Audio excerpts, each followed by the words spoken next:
The rain pounded heavily against the tin roofs of the Sahara Wildlife Sanctuary, located in the remote hills of northern India. Dark clouds rolled across the sky, making the evening darker than usual. The sanctuary's chief veterinarian, Dr. Rajesh Kumar, was just about to end his shift when his phone rang urgently. "Doctor, please come quickly. The pregnant mare in Block C is showing signs of distress," called out Ravi, one of the night shift caretakers. His voice trembled with worry over the phone.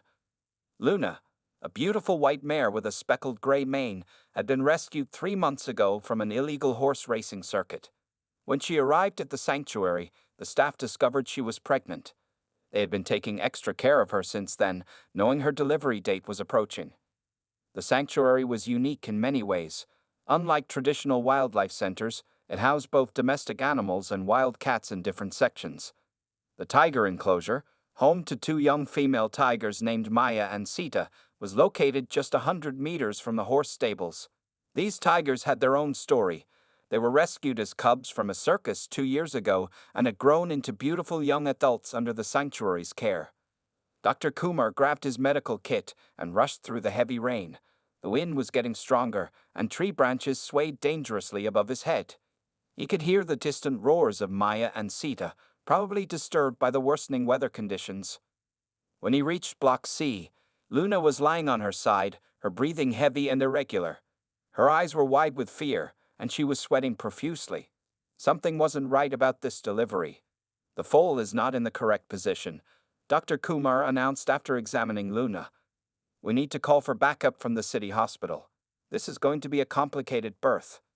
Just then, a massive thunder crack echoed through the sanctuary, followed by complete darkness. The power had gone out, leaving them with only their emergency flashlights. Ravi tried calling for help, but the storm had affected the phone networks. They were on their own, with a mare in distress and limited medical supplies. "Doctor, look at the fence," another caretaker shouted, pointing his flashlight toward the tiger enclosure. The strong winds had caused a large tree to fall, damaging part of the fence that separated the tigers from the rest of the sanctuary. Through the rain and darkness, they could see two shapes moving. Maya and Sita had managed to escape through the damaged fence. The tigers, their wet fur glistening under the flashlights, were slowly making their way toward the horse stable. The staff members froze in terror. They had no tranquilizer guns readily available, and Luna was in no condition to be moved. Dr. Kumar's mind raced through possible solutions, but before anyone could act, another problem emerged. Luna's water broke, and she let out a painful neigh that echoed through the sanctuary. The sound made Maya and Sita stop in their tracks. To everyone's amazement, instead of showing aggression, the tiger's behavior changed completely. They approached slowly, their movements careful and almost gentle. Luna, despite being a prey animal, showed no fear. Perhaps it was her pain and exhaustion, or maybe some ancient animal instinct, but she remained calm as the two tigers came closer. Dr. Kumar and his staff watched in disbelief. Years of working with wildlife had taught them that nature could be unpredictable, but nothing had prepared them for what they were about to witness. Maya, the older of the two tigers, positioned herself near Luna's head, while Sita moved toward the mare's back. Their behavior wasn't threatening. It was almost as if they understood the situation. "This is impossible," whispered Ravi, his flashlight beam shaking slightly. "What are they doing?" Dr. Kumar raised his hand, signaling everyone to stay still. His years of experience told him to wait and observe. Something extraordinary was unfolding before their eyes. Something that would soon challenge everything they knew about wild animals. As Luna's contractions intensified and the baby foal struggled to emerge, no one in the sanctuary could have predicted how these two escaped tigers would become crucial to one of the most amazing animal rescue stories ever documented. The storm continued to rage outside, but inside the stable, an incredible drama was about to unfold, one that would soon capture the attention of the entire world. To be continued in Part 2. The stable was dim, lit only by the weak beams of flashlights held by trembling hands. Dr. Kumar and his team watched in amazement as the two tigers, Maya and Sita, positioned themselves around Luna.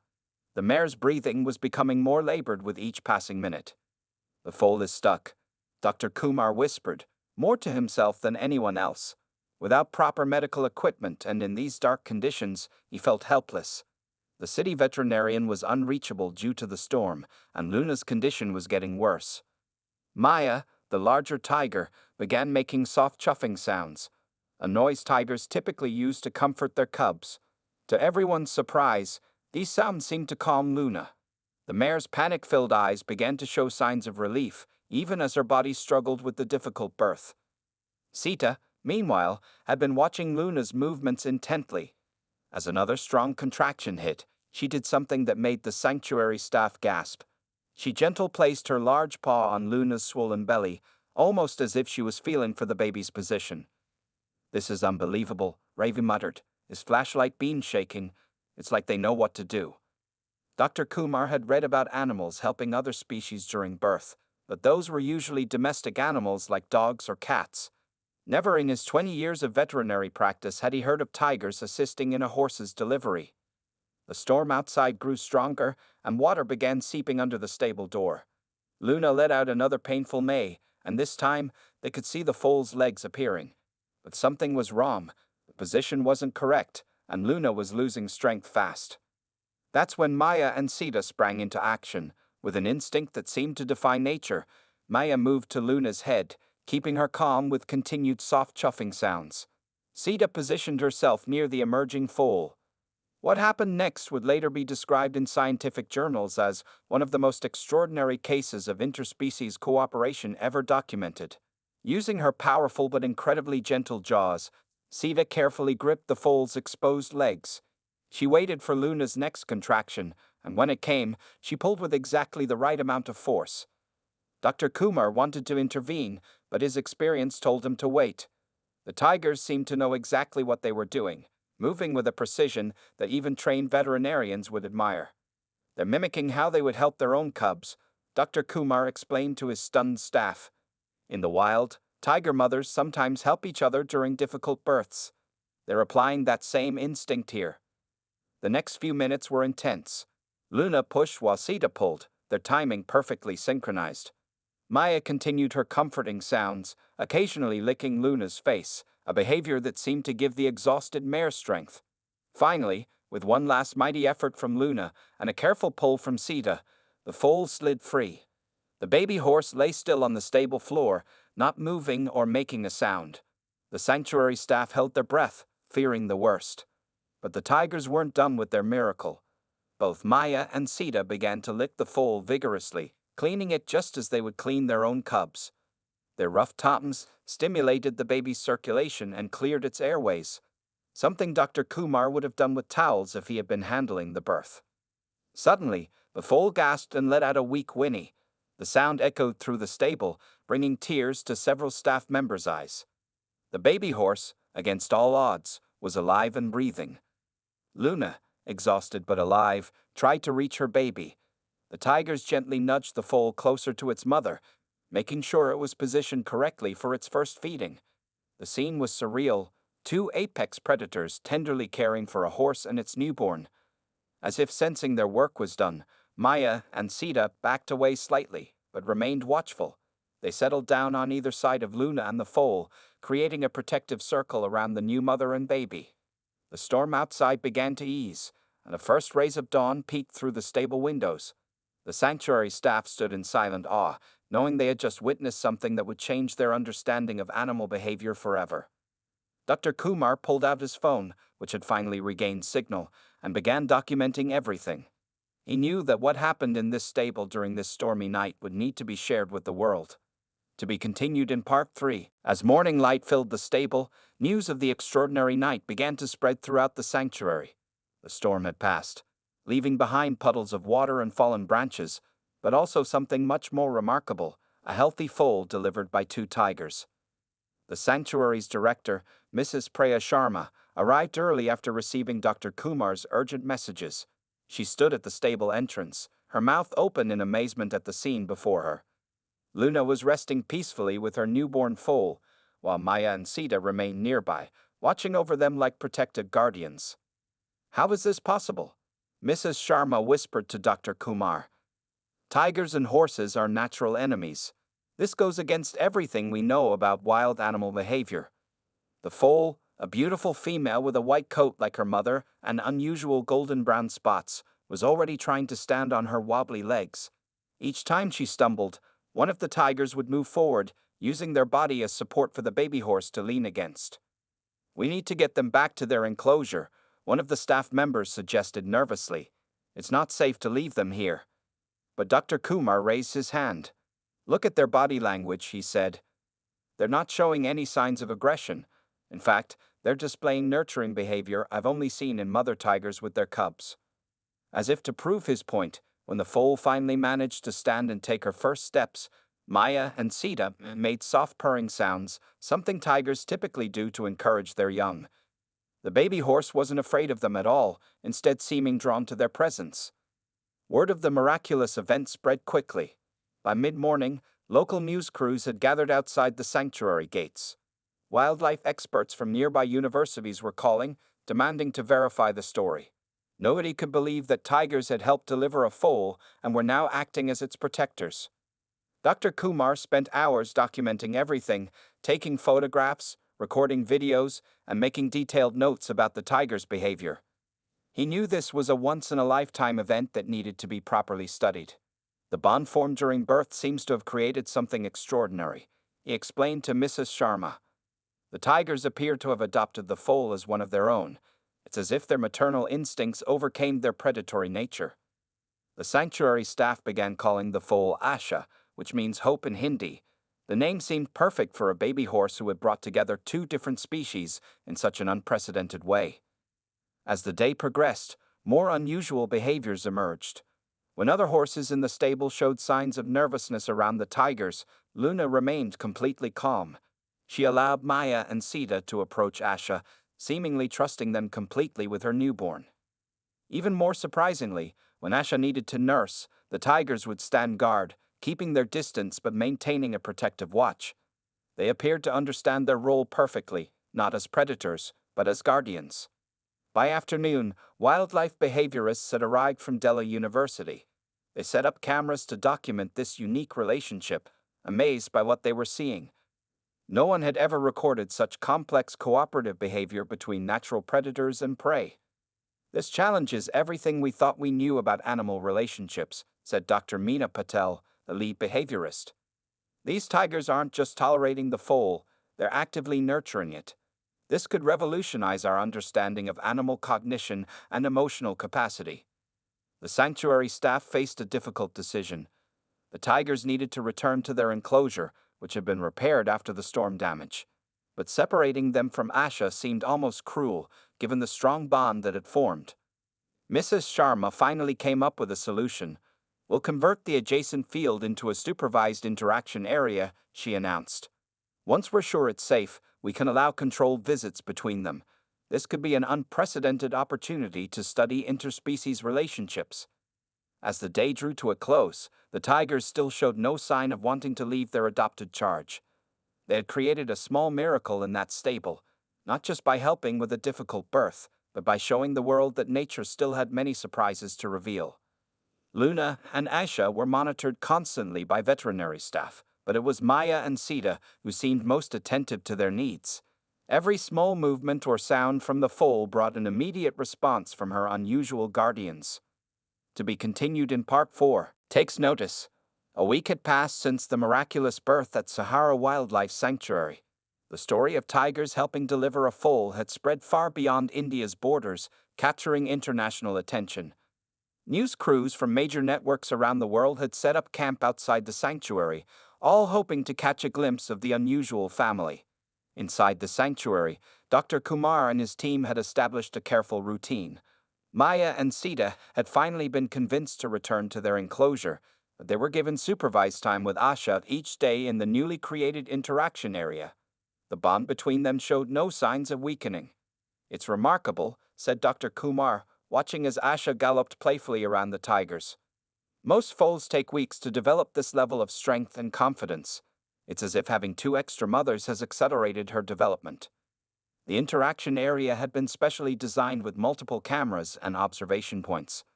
Scientists from various countries had arrived to study this unprecedented relationship.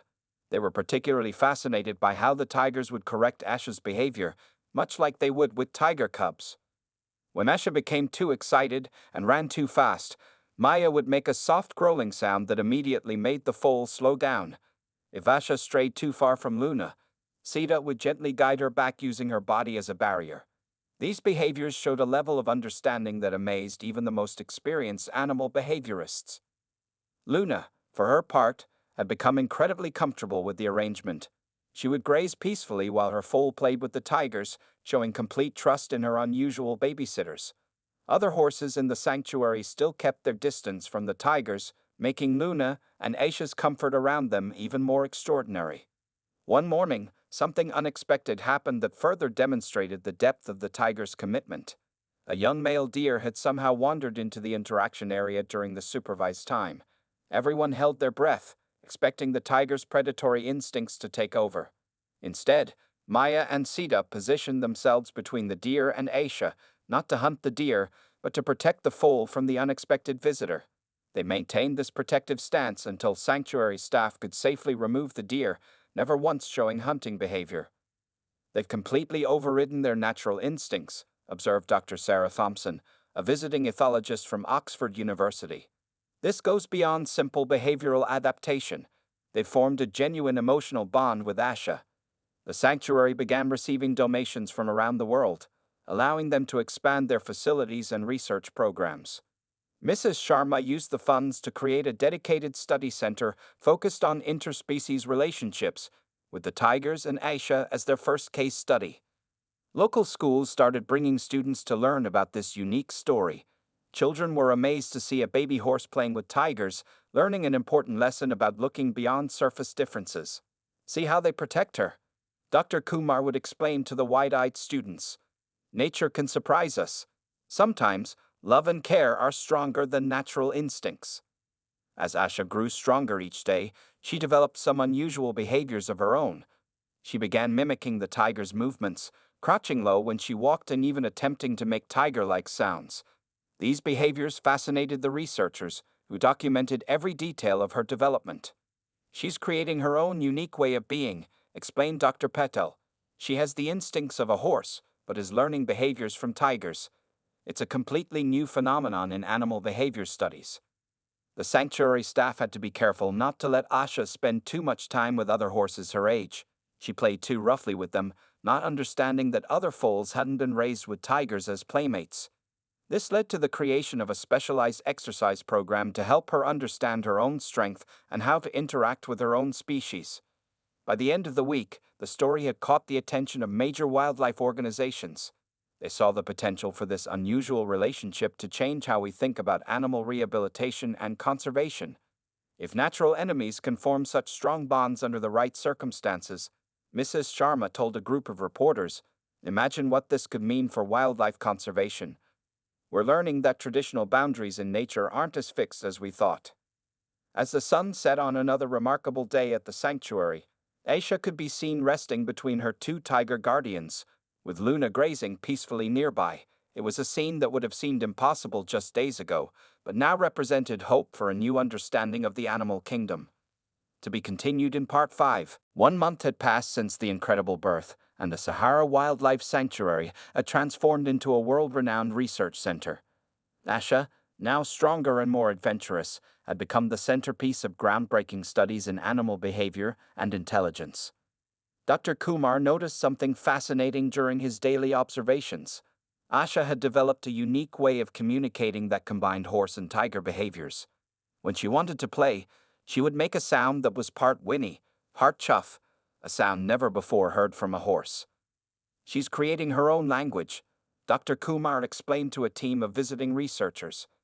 "It's as if she knows she needs to communicate with both species and has found a middle ground." The most remarkable development came during a thunderstorm similar to the night of her birth. While other horses in the sanctuary became nervous and agitated, Aisha remained calm. She simply walked to Maya and Sita's enclosure and waited there until the storm passed, showing no fear at all.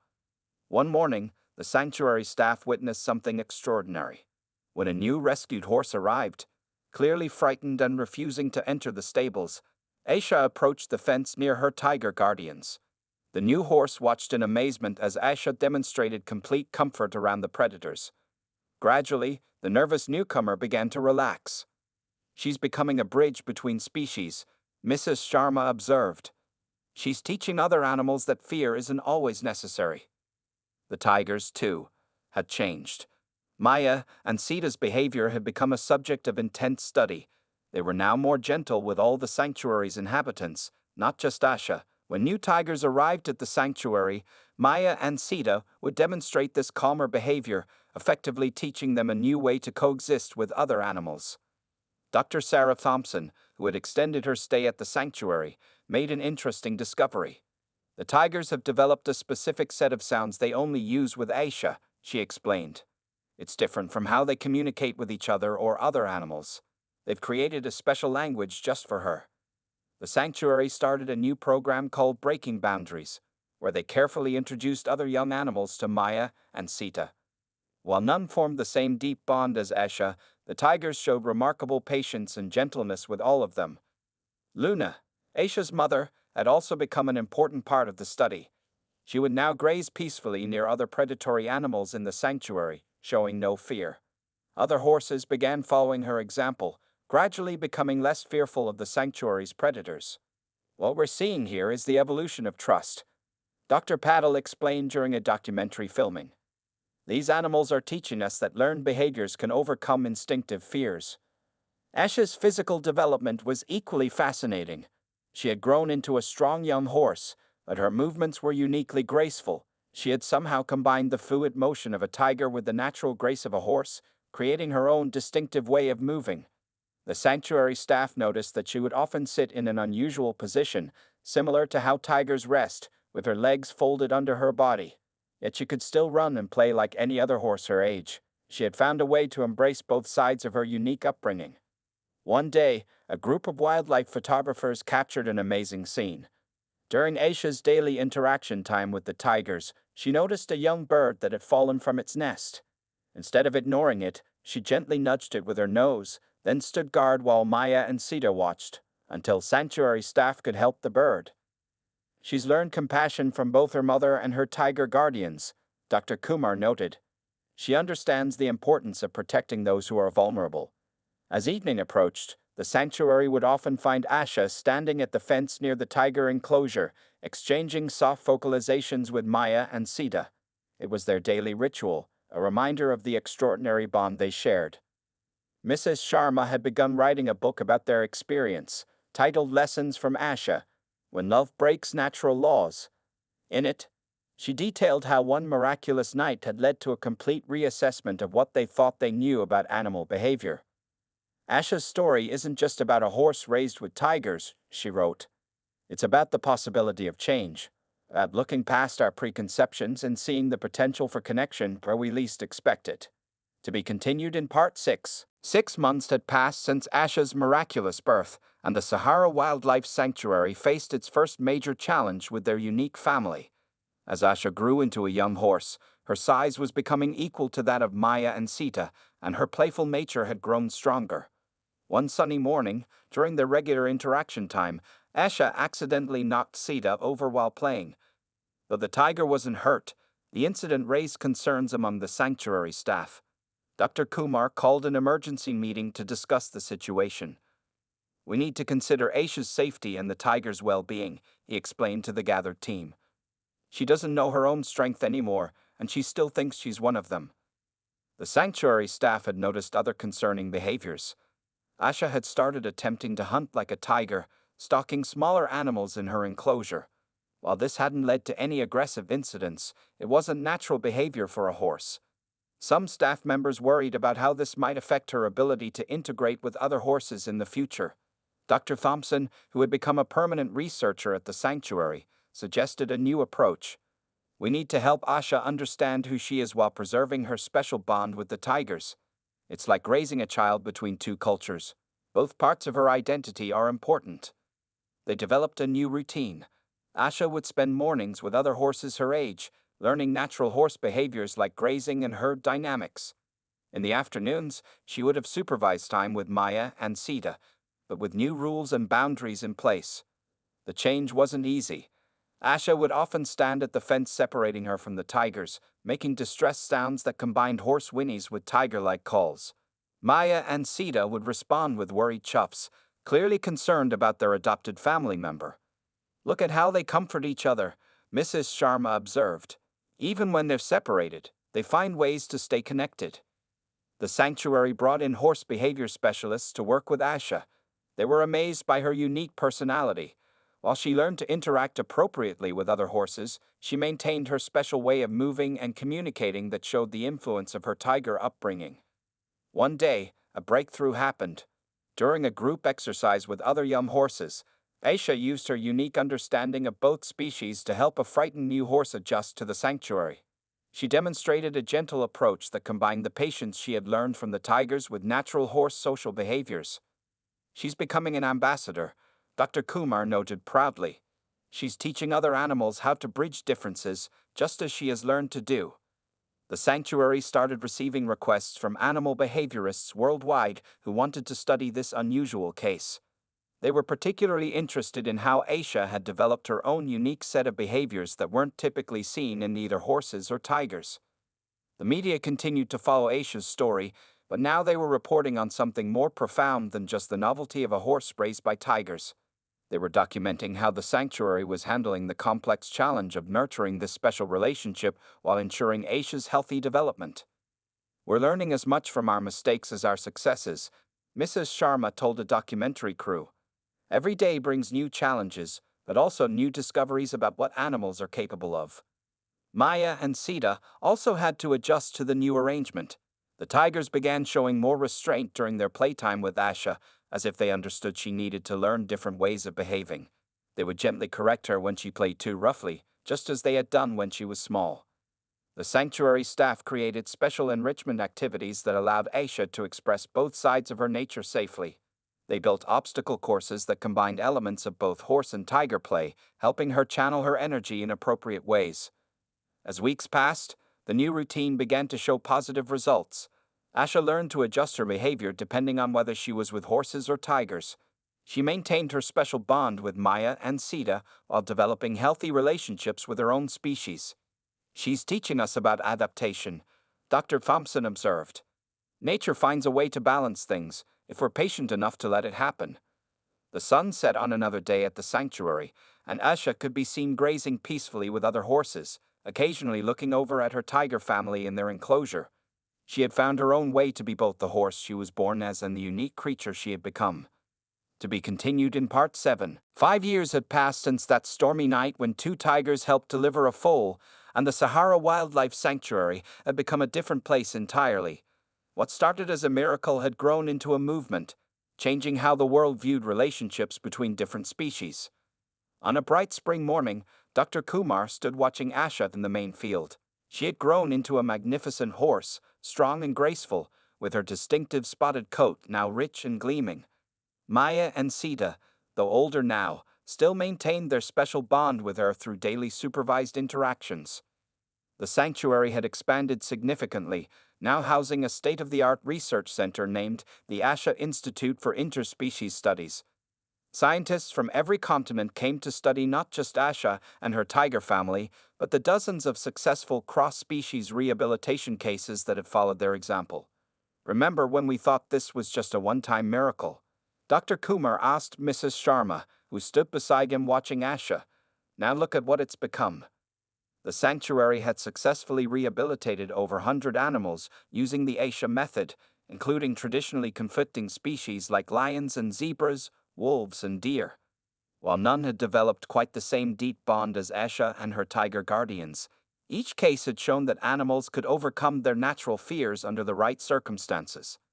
That morning, something special is happening.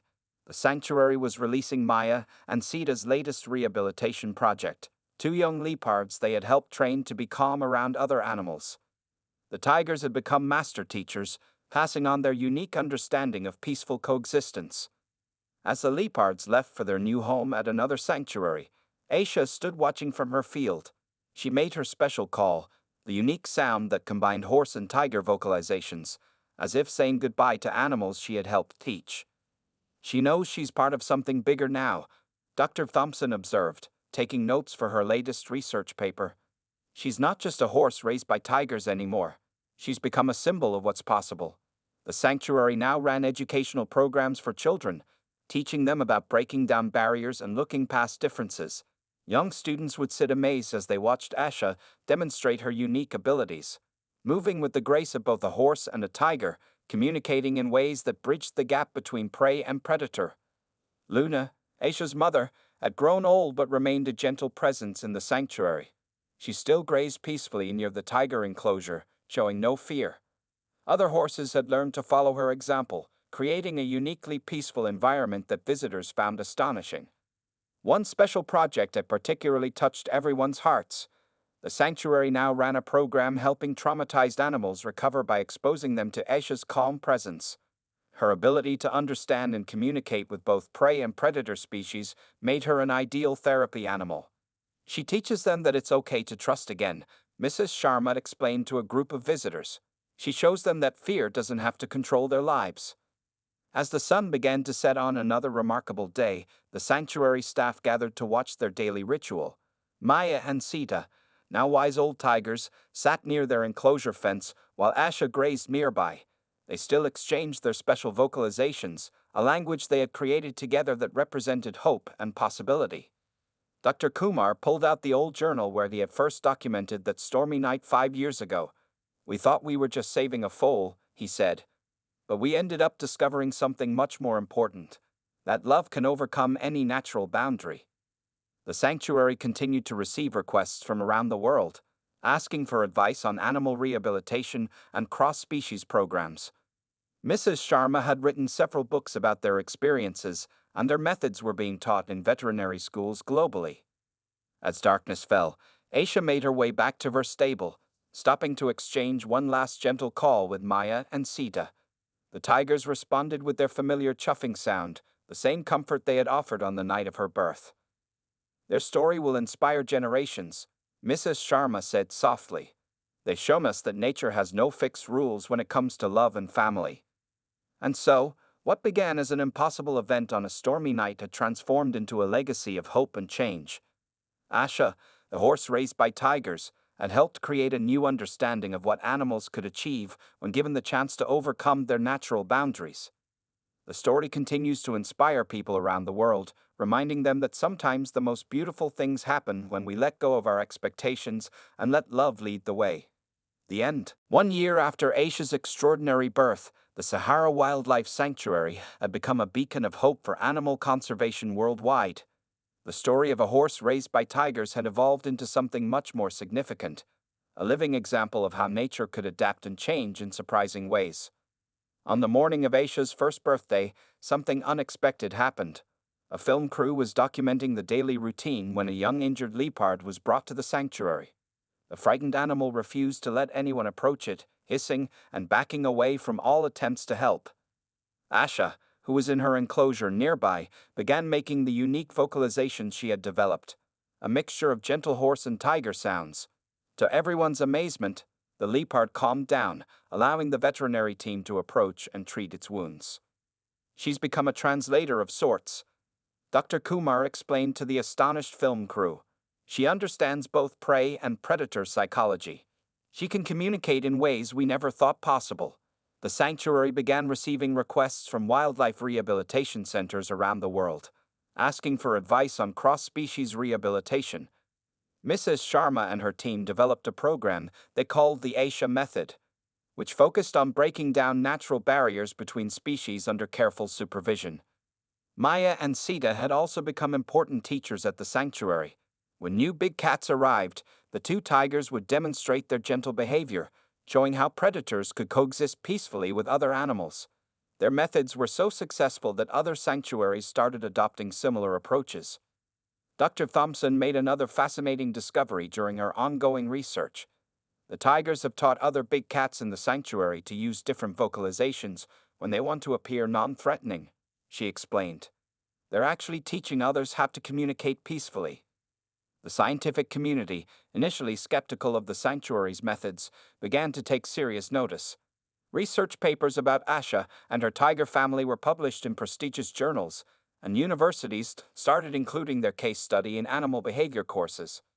One morning, the sanctuary received an urgent call from a wildlife reserve in Africa. They had rescued a zebra foal and a young lion cub, both orphaned by poachers, and wanted advice on whether they could be raised together, inspired by Asha's story. "We're changing how people think about animal rehabilitation," Mrs. Sharma told her staff. "Asha's story is helping save lives across the world." Asha had grown into a beautiful young horse, strong and confident. Her coat still showed the unique golden brown spots she was born with, making her instantly recognizable. But it was her behavior that truly set her apart. She could switch effortlessly between the world of horses and the world of big cats, never fully belonging to either but creating her own unique way of being. The sanctuary organized its first international conference, titled Breaking Barriers: New Frontiers in Animal Behavior. Experts from around the world gathered to discuss how Asha's case could help improve wildlife conservation and rehabilitation methods. During the conference, attendees witnessed something remarkable. A new group of rescued horses arrived at the sanctuary, typically a stressful event. Asha approached the fence near their enclosure and began her unique calming routine, a combination of horse body language and tiger-learned patience. The new arrivals, instead of panicking, gradually relaxed. "She's teaching us that animals can adapt and learn new ways of communicating," Dr. Kumar explained to the conference attendees. "If we open our minds to new possibilities, we might find better ways to protect and preserve wildlife." The sanctuary's success led to increased funding for research into animal behavior and communication. Scientists began studying how other species might benefit from controlled cross-species interactions during rehabilitation. As evening approached on conference day, visitors witnessed the daily ritual that had become famous worldwide. Asha stood between her two worlds, the horse herd on one side, Maya, and Sita's enclosure on the other. She made her unique calls, a bridge between species, a symbol of how nature could adapt and change. Asha never had to choose between being a horse or living with tigers, Mrs. Sharma wrote in her journal that night. Instead, she showed us that sometimes the most beautiful things happen when we let go of our expectations and let nature show us new possibilities. To be continued in Part 8.